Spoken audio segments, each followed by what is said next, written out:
We have a packed show for you guys tonight. Football, volleyball, tennis, and Auburn in the pros. Stay tuned for it all and so much more on Sports Night in Auburn. Auburn, Alabama, the best atmosphere in all of college sports. He drives and slits. Welcome to Sports Night in Auburn. Gone deep to the left. Welcome to Sports Night in Auburn. Sideline. Going to the Welcome to Sports Night in Auburn. And welcome back to Sports Night in Auburn.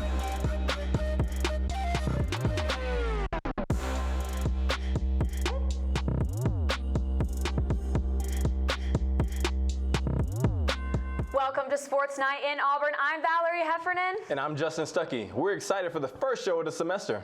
It's a great time to be an Auburn football fan. What did you say, Justin? Yes, it is. Auburn football has moved up to 3-0 on the season with its 45-13 win over Samford during the annual homecoming game. Quarterback Peyton Thorne had a massive night, throwing for 282 yards and rushing for 123. He's the first quarterback since Nick Marshall to pass for over 200 yards and run for over 100 in a single game. Here's Eagle Eye's Colin with coverage from the game.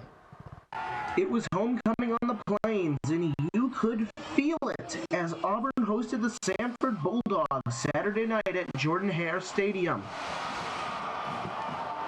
After an early stop by the Tigers, they looked ready to pounce in the red zone before linebacker Jaden Mosley pounced on this pass from Peyton Thorne in the end zone for Samford.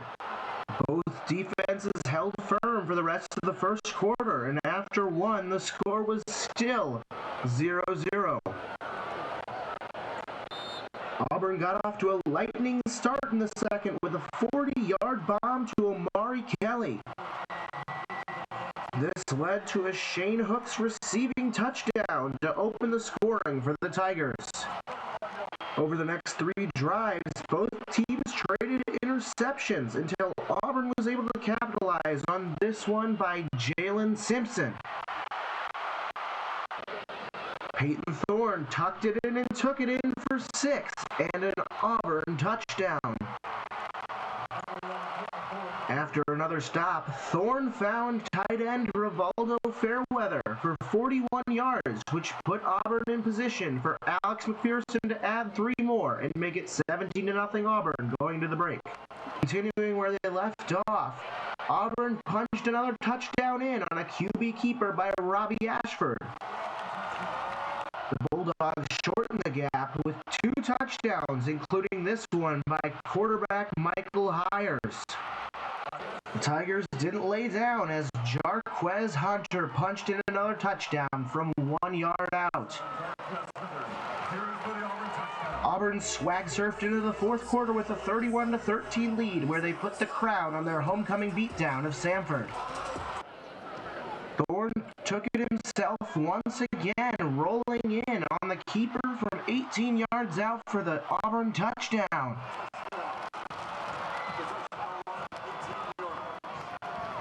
Robbie Ashford capped off the night for the Tigers with his first passing touchdown of the season, a 32-yard bomb to tight end Micah Riley.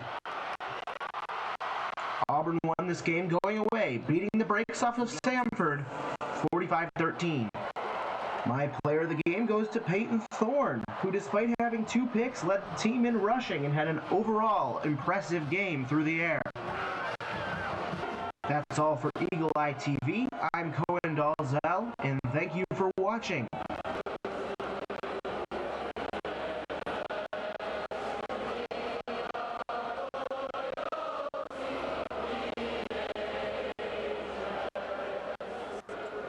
In other Auburn football news, Auburn's defense has been ranked the best red zone defense in the nation and is having the #1 defensive efficiency in the SEC. The Tigers look to keep this defensive mentality up when they travel to College Station to take on Texas A&M on Saturday. Next up, we have the boys from the podcast Strictly Auburn talking all things Auburn football in just 5 minutes.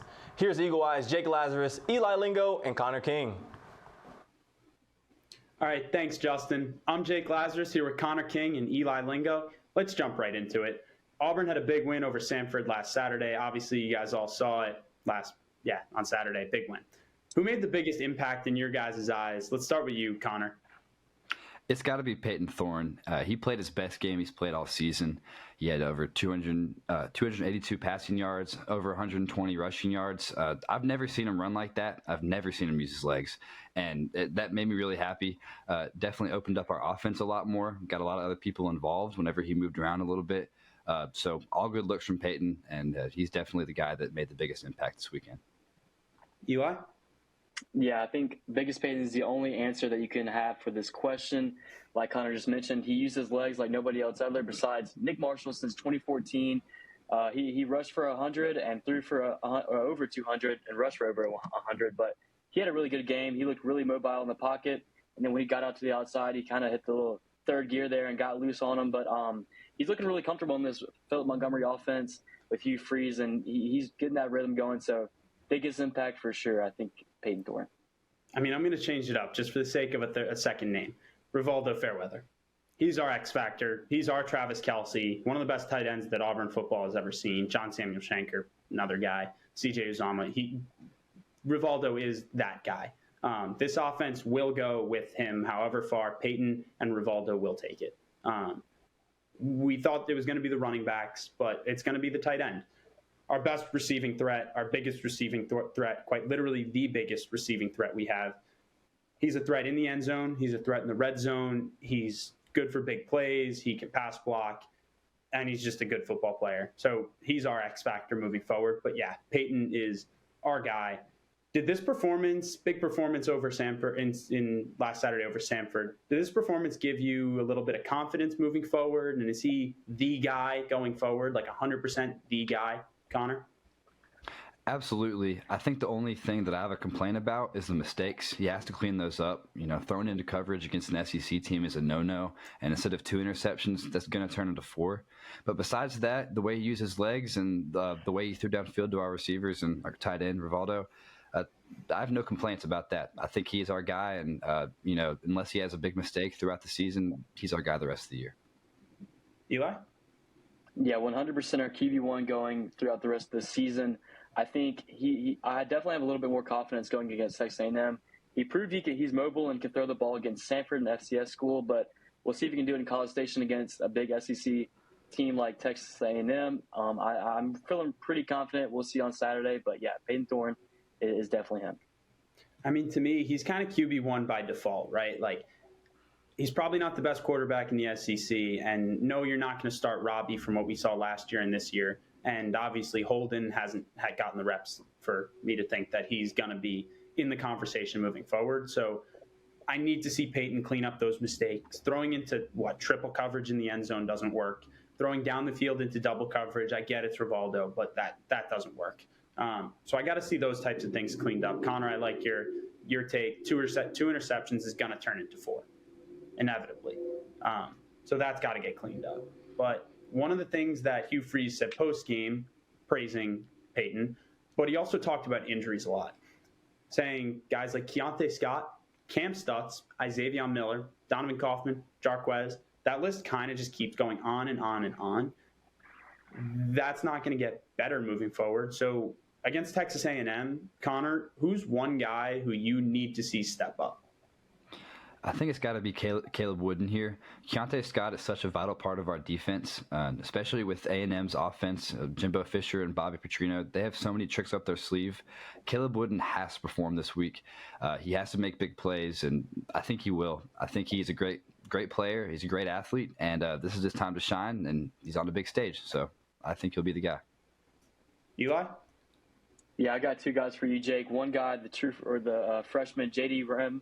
He had a really good game against Samford, got that interception, which I didn't expect for him to come out and play like that. He's going to have a big game. He's going to see a lot of playing time with Keontae Scott, not making it for Texas A&M. And then another guy is Eugene Asante. Guy had his breakout game against Cal, performed really well, 12 tackles, was a little quiet against Samford. So I think he makes the most point when he needs it. Against Texas A&M, we need him big. We need him to lead those linebackers in the defense. So yeah. J.D. Rim and Eugene Asante. I got to rock with Peyton. Like I said, this team will go as far as Peyton Thorne will take them. So he's got to step up for every game here on out, whether it's against A&M, Georgia, Alabama, or even New Mexico State. This team will go as far as Peyton Thorne will take them. I think that just about wraps us up for Strictly Auburn on Sports Night in Auburn. Back to you guys, Val and Justin in the studio. War Eagle. War Eagle.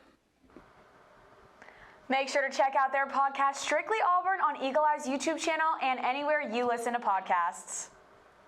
When we come back, we have the weather for Saturday's upcoming game. But before we head into commercial, we have a bit of Auburn trivia. Who was the last Auburn player to record 3 interceptions in 3 straight games? A. Smoke Monday, B. Gerard Powers, C. Roger McCreary, or D. Jalen Simpson? I know the answer, do you? Yes, I do know the answer, and I'm going to tweet it just like you can at our Twitter at EETV_sports and find out the answer after the break.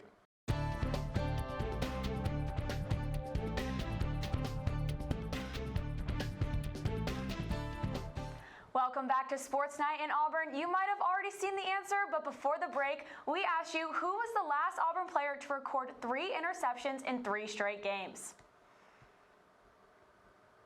Well, the answer is D. Jalen Simpson. Simpson recorded 3 interceptions in the Auburn's past 3 games against UMass, Cal, and Sanford. He's the first Auburn player to do so in 3 back-to-back games since Gerard Powers in 2007. Simpson will be a starter for the Tigers when we travel to Texas A&M on Saturday. Here with the weather update for Saturday's kickoff is Albert Osorio.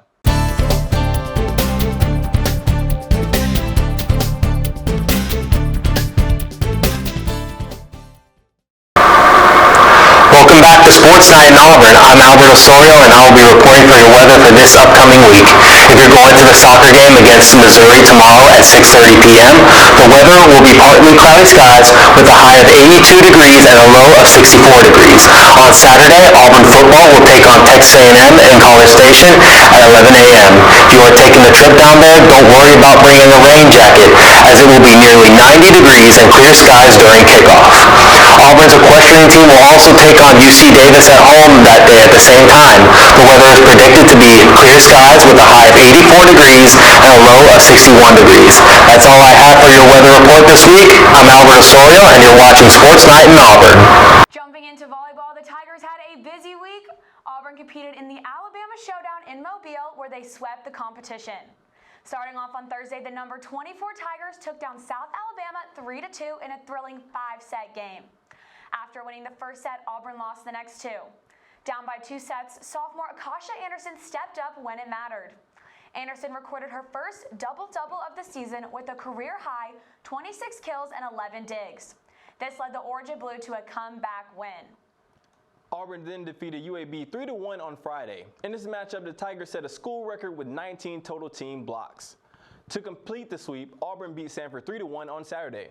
This marks their 5th win in a row, and they will now enter SEC play with a record of 10-1. Next up, Auburn has 2 home games this weekend. Number 3 Florida will come to Neville Arena Friday night for the SEC opener and the annual Jungle Appreciation Game. Auburn looks to complete the upset against the Gators for the first-ranked matchup in Neville Arena history. Then on Sunday, the Ole Miss Rebels will come to town to take on the Tigers. If you're in town for that, you won't want to miss it. Moving on, Auburn soccer opened SEC play at Mississippi State on Friday. It was a close matchup, but the Tigers ultimately lost 1-0. With a score of 0-0 up until the 89th minute, Auburn fell to the Bulldogs when Mississippi State scored a last-minute breakaway. Senior goalkeeper Maddie Prohaska had a season-high 7 saves. She now has 25 for the season and 217 in her career. Our Auburn Tigers look to make a comeback when they take on Mizzou for their SEC home opener tomorrow night at 6:30. From there, the team will travel to Ole Miss to hopefully defeat the Rebels on Sunday. You won't want to miss those games. Men and women's cross country competed at the Southern Showcase Friday morning.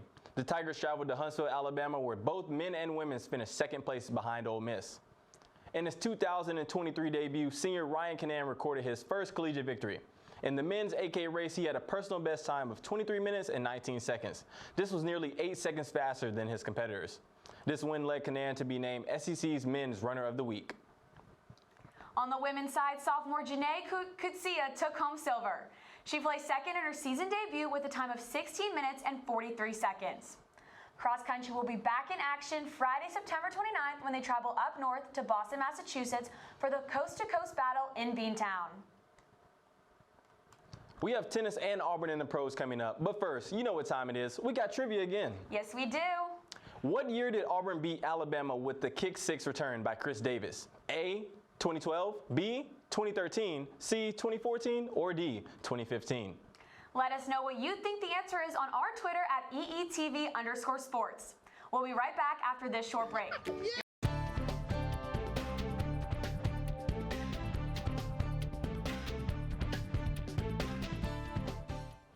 Welcome back to Sports Night in Auburn. I'm Valerie Heffernan. And I'm Justin Stuckey. If you tweeted us the answer 2013, you're right. The iconic kick six happened during the 78th Iron Bowl on November 30th, 2013. And hopefully that can happen again when the Tuscaloosa Tide comes to Auburn this year for the Iron Bowl again. Moving on, women's tennis had a busy weekend at the Kitty Harrison Invitational in Chapel Hill, North Carolina, and the Debbie Southern Fall Classic in Greenville, South Carolina. The UNC invite started off strong with graduate student Celine Uvank having 3 singles wins. This included a ranked win over number 36 Emma Jackson from Duke University. Moving on to Greenville, senior Adeline Flack and graduate student Ali Despain recorded 2 consecutive doubles wins. This included the 8-6 victory over the number 21 doubles team in the country from Wake Forest. If you wanted to see the women's tennis team, make sure to mark your calendar starting Thursday, September 21st. The Tigers will compete at the 2023 Fall Rank Spotlight, hosted by NC State and Cary, North Carolina, and the ITF 15K in Hilton Head, South Carolina throughout the week. Moving over to men's tennis, the Tigers participated in 2 tournaments from Friday to Sunday.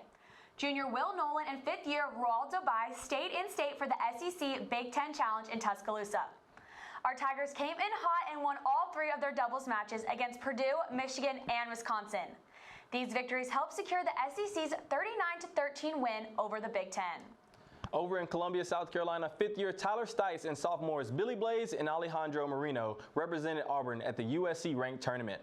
Stites got back-to-back singles wins, including a ranked win against number 87 Jay Friend of Arizona. Next, the men's tennis match is on September 29th at the ITA All-American Championship in Tulsa, Oklahoma.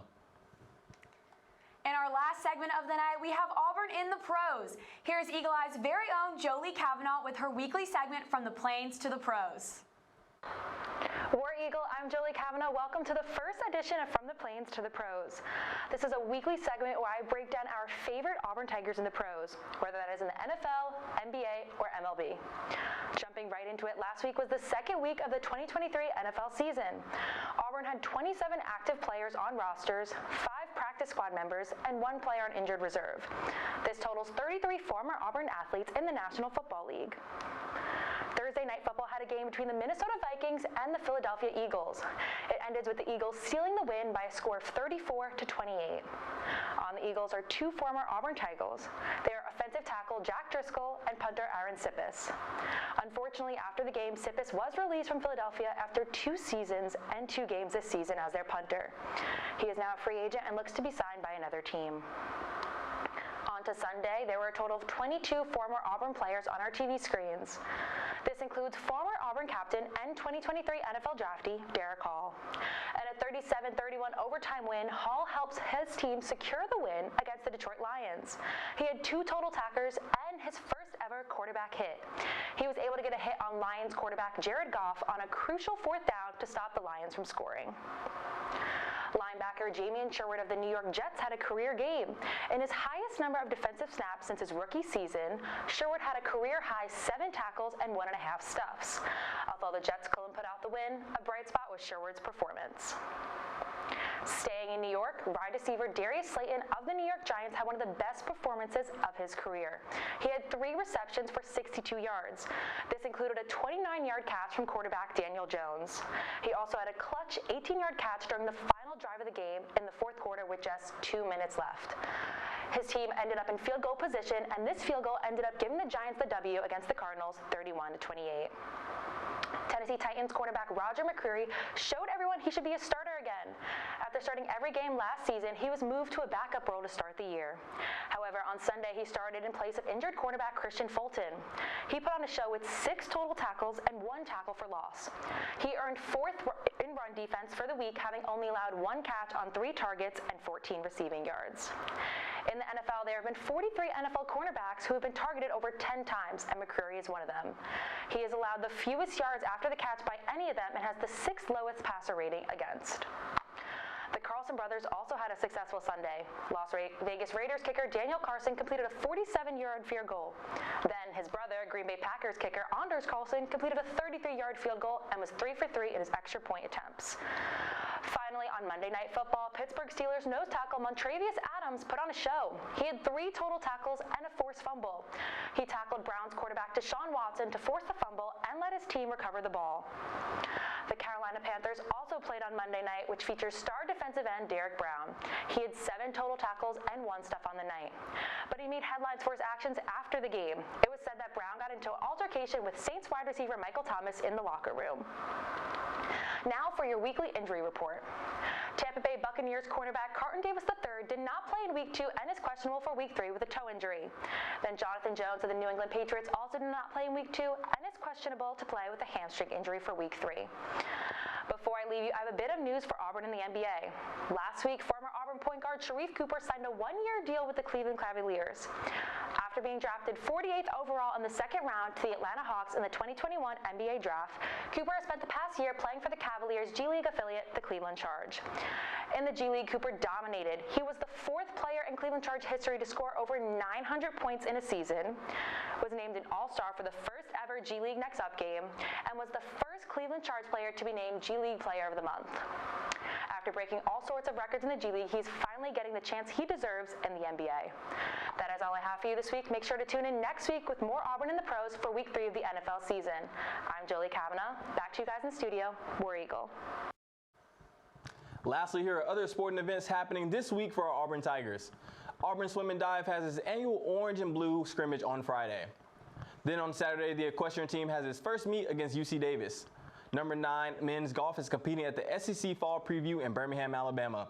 And the number 19 women's golf team will be at the Mason Rudolph Classic in Franklin, Tennessee. For you tonight, make sure to follow our Instagram at Eagle Eye TV and our Twitter at EETV_sports. I'm Valerie Heffernan. And I'm Justin Stuckey. Good night and War Eagle.